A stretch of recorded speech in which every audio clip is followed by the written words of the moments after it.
everybody needs to be listening. Here's a heads up. You have a quiz on Tuesday.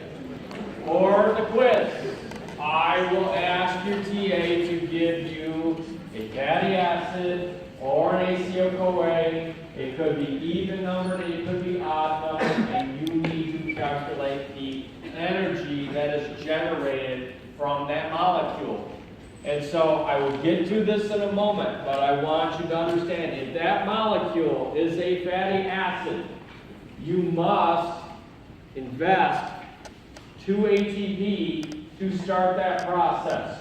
So your final answer for a fatty acid would subtract 2 ATP because there is a cost, a penalty for activating that molecule in the form of an ACO-CoA. If your TA gives you an ACO-CoA, it is already activated and you will not subtract 2 ATP from your final answer because it already exists as a molecule with a thiol-ester bond.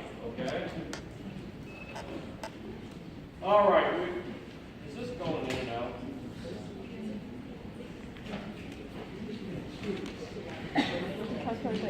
What about now? Is it on or not? No?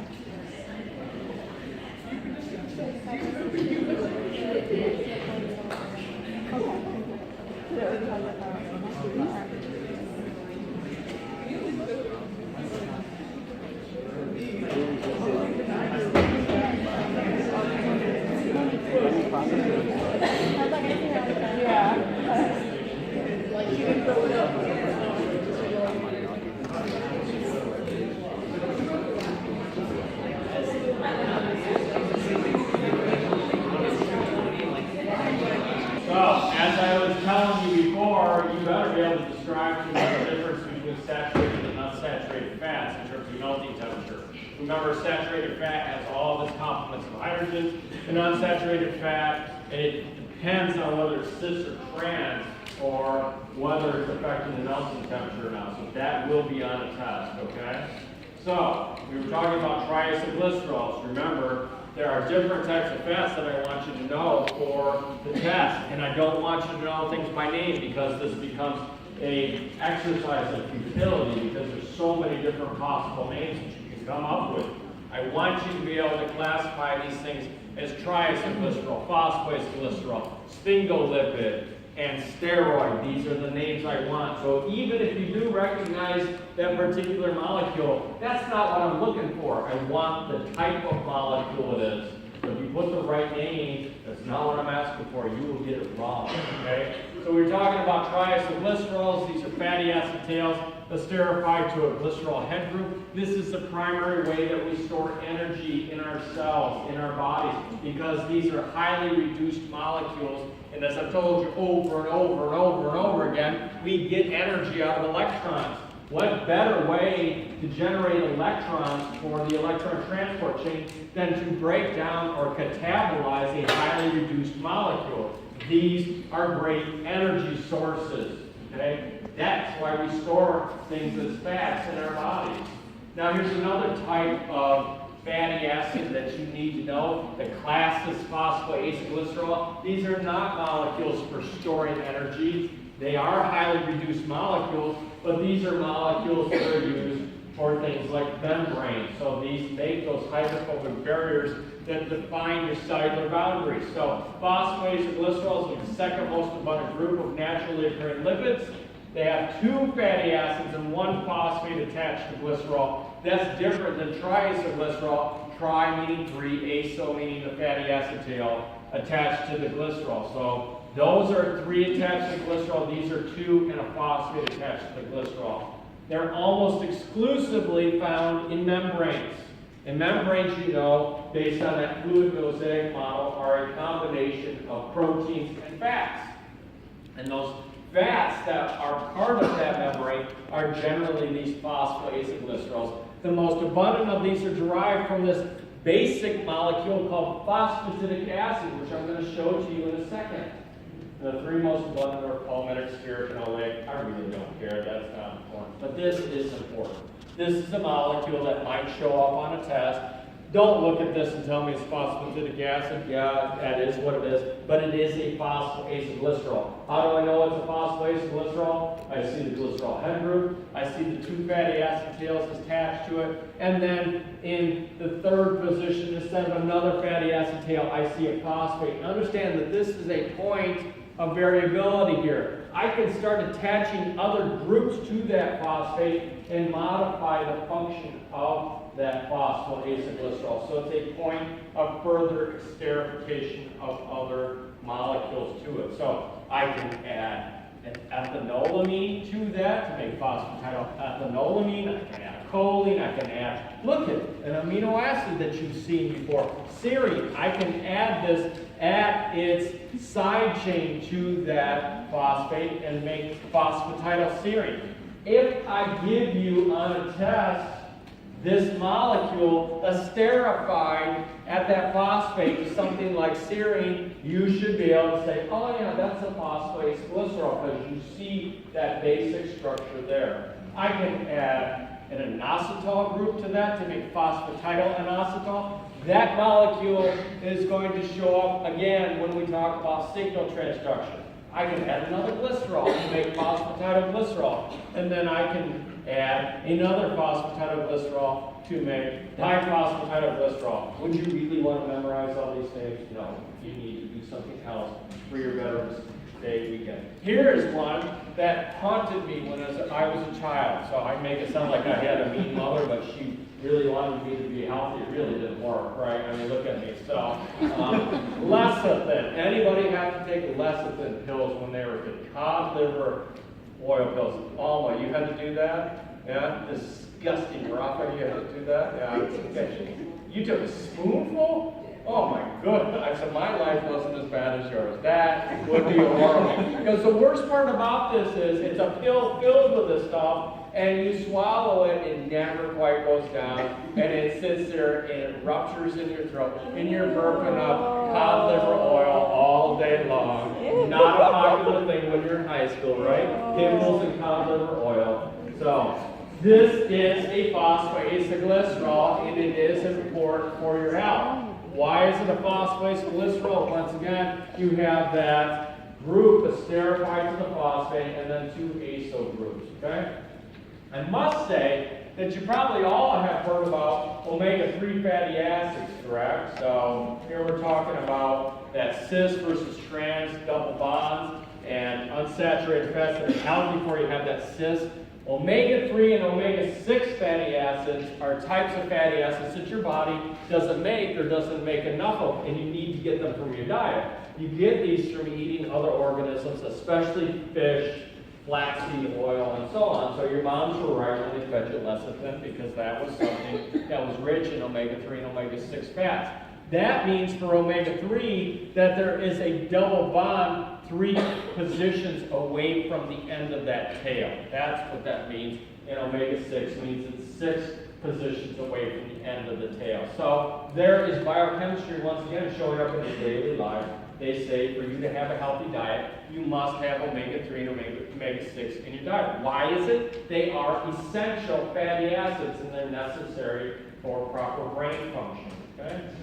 So let's see. Sphingolipids. Anybody a neurobiology major in here? Anybody?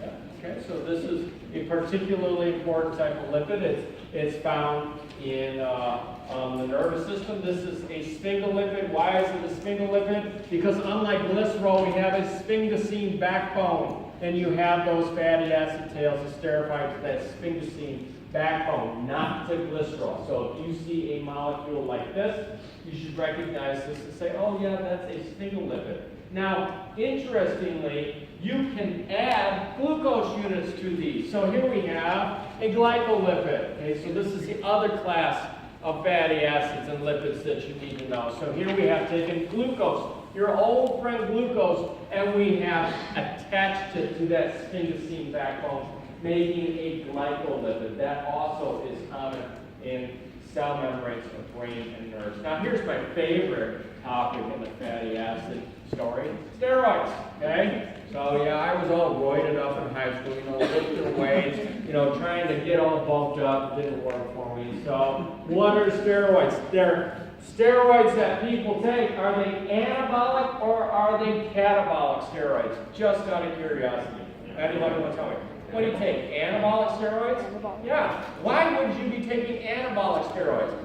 Anabolism builds biomass, correct? Anabolism is there to build up biomolecules. Would you really want to take catabolic steroids to get muscular? Of course not. Catabolic steroids would speed up breakdown of biomolecules. So that's where the phrase anabolic steroids comes from. There's a purpose behind that, correct?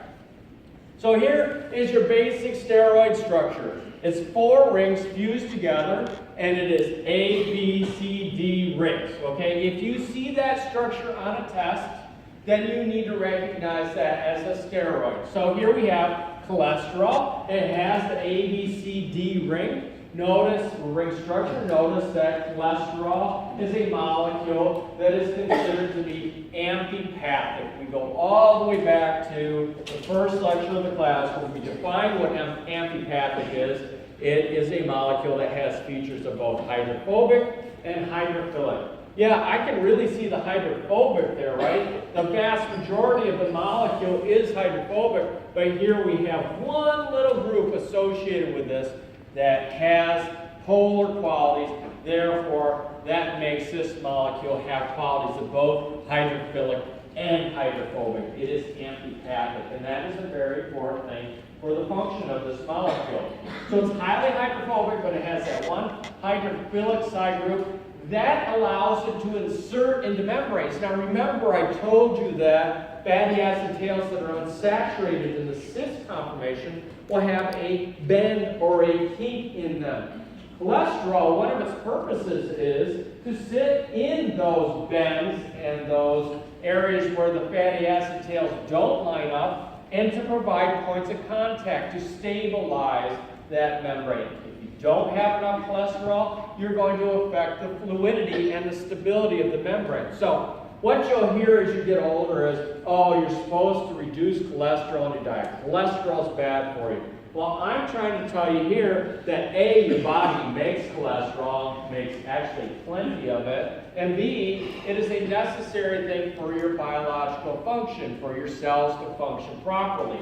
So yes, too much cholesterol is bad, but you must have cholesterol in your diet, not only for modifying the properties of your membranes, but understanding that cholesterol is the starting point for making many steroid hormones, including vitamin D. So when we go out and we get sunlight, and you have the sunlight, or the UV radiation from the sunlight bombarding your skin, this UV light is going to trigger the conversion of the cholesterol ultimately to vitamin D, and vitamin D is a very important hormone, especially for bone mass and bone health, okay? So you do need cholesterol in your diet. Your body makes it. You just, unfortunately, have too much cholesterol in your diets because we have things such as eggs in our diets, right?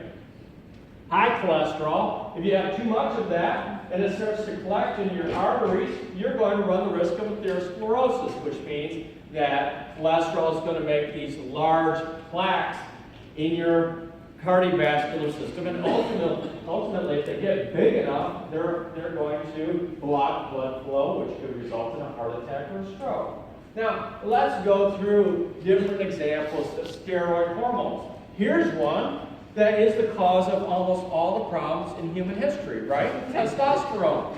I can imagine that any war, and any future war, including one that probably will happen with North Korea, results from too much testosterone between the leaders of different countries, right? Okay? So you can blame a lot of pain and suffering in this world on this hormone. So testosterone, all ladies chuckling at that too. So the men are like, what are you talking about? No, I don't have too much testosterone. So testosterone has that A, B, C, D ring structure, right? So it effectively is a steroid hormone. It's synthesized in the testes, and if you come early to watch the Dirty 30, you see that this is about the development of male secondary sex characteristics.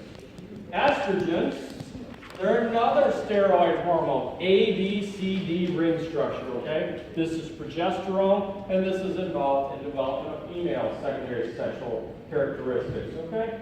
All I want you to know is when I put a structure like that on a test, you say, oh yeah, that's a steroid.